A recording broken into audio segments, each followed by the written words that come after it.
കഴിഞ്ഞ ദിവസം അദ്ദേഹം ഒരു ഓപ്പൺ സ്റ്റേറ്റ്മെൻറ്റിൽ പറഞ്ഞു, പിണറായിയുടെ മൂന്നാം സർക്കാർ വരുന്നതിനോട് പുള്ളിക്ക് താല്പര്യമുണ്ടെന്നും പറഞ്ഞു.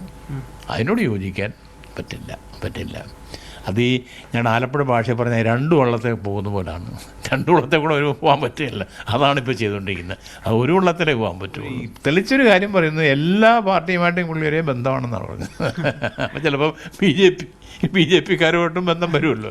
KPCC വൈസ് പ്രസിഡന്റും അമ്പലപ്പുഴ മുൻ MLA-യുമായ D. സുഗതനാണ് ഇപ്പോൾ മീഡിയ വണ്ണിനൊപ്പം ചേരുന്നത്. സർ, ഇപ്പോൾ അമ്പലപ്പുഴ വലിയൊരു ചർച്ചാ വിഷയമായി മാറിയിരിക്കുന്ന മണ്ഡലമാണ്. G. സുധാകരൻ മുൻ മന്ത്രി, അദ്ദേഹം സ്വതന്ത്രമായി മത്സരിക്കുമെന്ന് പ്രഖ്യാപിച്ചിരിക്കുകയാണ്. അമ്പലപ്പുഴ മുൻ MLA എന്ന രീതിയിൽ എങ്ങനെയാണ് അതിനെ നോക്കിയത്? സുധാകരൻ്റെ സ്വന്തം തീരുമാനമാണ്. അത് സ്വതന്ത്രമായിട്ട് പാർട്ടിയുടെ ബന്ധങ്ങൾ വിട്ടിട്ട് സ്വതന്ത്രമായിട്ട് പുള്ളി മത്സരിക്കുമെന്ന് പ്രഖ്യാപിക്കുകയും ചെയ്തു. ഏതെങ്കിലും ഒരു പാർട്ടിയുമായി ബന്ധപ്പെട്ട് പോകണമെന്നുള്ള ഒരു അഭിപ്രായം പുള്ളിക്ക് ഇല്ല. പുള്ളിയുടെ പുള്ളി അല്ലാതെ പറഞ്ഞ അഭിപ്രായങ്ങളിൽ ഒരു പാർട്ടിയുമായി എനിക്ക് ബന്ധമില്ല, ഞാൻ ആരുടെയും സഹായം അഭ്യർത്ഥിച്ചിട്ടുമില്ല എന്ന് അദ്ദേഹം പറയുകയുണ്ടായി. അപ്പോൾ അദ്ദേഹത്തെ പോലുള്ള ആൾ സ്വതന്ത്രനായിട്ട് വരികയും കോൺഗ്രസ് അനുകൂലമായി നിൽക്കുന്നത് ഞങ്ങൾക്ക് ആഗ്രഹമുള്ള കാര്യമാണ്. കാര്യം അങ്ങനെ വലിയ ആളല്ലേ. അങ്ങനെ ആലപ്പുഴയെ സംബന്ധിച്ചിടത്തോളം വലിയ ആളാണ്. ഈ VS-ൻ്റെ ഒപ്പം ഉണ്ടായിരുന്ന ആളെന്നുള്ള നിലയിൽ വളരെ ഏറ്റവും സീനിയറായ കമ്മ്യൂണിസ്റ്റ് നേതാവാണ്. ആ കമ്മ്യൂണിസ്റ്റ് നേതാവ് പാർട്ടി വിട്ട് വേറൊരു സ്ഥലത്തേക്ക് വരികയും ഞങ്ങൾക്ക് അനുകൂലമായി നിൽക്കുന്നത് ഞങ്ങൾ ആഗ്രഹിക്കുന്ന കാര്യമാണ്. പക്ഷെ പുള്ളിയുടെ ലൈൻ അങ്ങനെയൊന്നുമല്ല. പുള്ളി ഇത് പറയുന്നതല്ലാതെ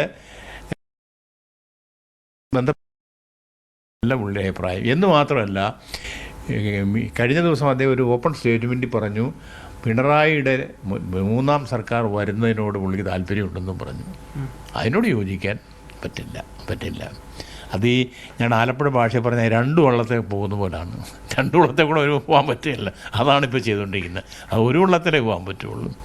അദ്ദേഹത്തെ ഇഷ്ടമാണ് ഞങ്ങൾക്ക്, ഞങ്ങളുടെ നേതൃത്വത്തിനൊക്കെ താല്പര്യമുള്ളത്. പക്ഷേ അദ്ദേഹം UDF-നൊപ്പം നിൽക്കാൻ തയ്യാറാവുകയും അങ്ങടേതായ പൊളിറ്റിക്കൽ ലൈനിൽ നിൽക്കുകയും ചെയ്താൽ ഞങ്ങൾ അദ്ദേഹത്തെ ഉൾക്കൊള്ളും. ഇതുവരെ അങ്ങനെ ചർച്ചയൊന്നും നടന്നിട്ടില്ല. ഇങ്ങനെ വരണം, അദ്ദേഹത്തെ ആരും ക്ഷണിച്ചിട്ടില്ല, അദ്ദേഹം ആരുടെ സഹായം അഭ്യർത്ഥിച്ചിട്ടില്ല. അങ്ങനെ പ്രത്യേക സ്റ്റാൻഡിലാണ് പുള്ളി നിൽക്കുന്നത്. ഇതൊന്നുമല്ലാതെ തന്നെ നിന്ന് ജയിക്കുമെന്ന് സ്വന്തമായി വിശ്വസിക്കുന്ന ആളുമാണ് അദ്ദേഹം. ഇതാണ് സ്ഥിതി. അപ്പോൾ UDF അദ്ദേഹത്തെ പിന്തുണക്കുമോ? ഇതുവരെ അദ്ദേഹം ചോദിച്ചിട്ടില്ല. അദ്ദേഹം ആവശ്യപ്പെട്ടിട്ടില്ല. അല്ല, അങ്ങോട്ട് സ്വമേധ ഒരു പിന്തുണ കൊടുക്കാൻ അല്ല, അദ്ദേഹം ആവശ്യപ്പെട്ടാൽ അതിനെക്കുറിച്ച് ആലോചിക്കും. അദ്ദേഹം അങ്ങനെ പിന്തുണ ആവശ്യപ്പെട്ടാൽ തീർച്ചയായിട്ടും ഞങ്ങൾ പാർട്ടിക്ക് കേന്ദ്ര നേതൃത്വം വേണമല്ലോ.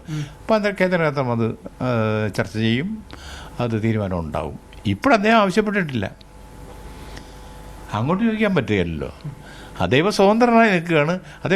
തെളിച്ചൊരു കാര്യം പറയുന്നത് എല്ലാ പാർട്ടിയുമായിട്ടും പുള്ളി ഒരേ ബന്ധമാണെന്നാണ് പറഞ്ഞത്. അപ്പം ചിലപ്പോൾ ബി ജെ പിക്കാരുമായിട്ടും ബന്ധം വരുമല്ലോ. ഞങ്ങളതങ്ങനെ പറയുന്നില്ല. അദ്ദേഹത്തോട് നിങ്ങൾക്ക് താല്പര്യമുള്ള ആളാണ്. ഞങ്ങളുടെ പല നേതാക്കന്മാരും അദ്ദേഹത്തെ കൂടെ അടുപ്പമുള്ള ആളാണ്. വ്യക്തിപരമായി ഞങ്ങൾക്കെല്ലാം താല്പര്യമുള്ള ആളാണ്. അദ്ദേഹം ഈ ഭാഗത്ത് നിൽക്കുന്നതിനോട് ഞങ്ങൾക്ക് യോജിപ്പുണ്ട്. പക്ഷേ ആ ഒരു പൊളിറ്റിക്കൽ സ്റ്റാൻഡ് എടുത്തിട്ടില്ല പുള്ളി ഇതുവരെ. അതാണ് ഇപ്പോഴത്തെ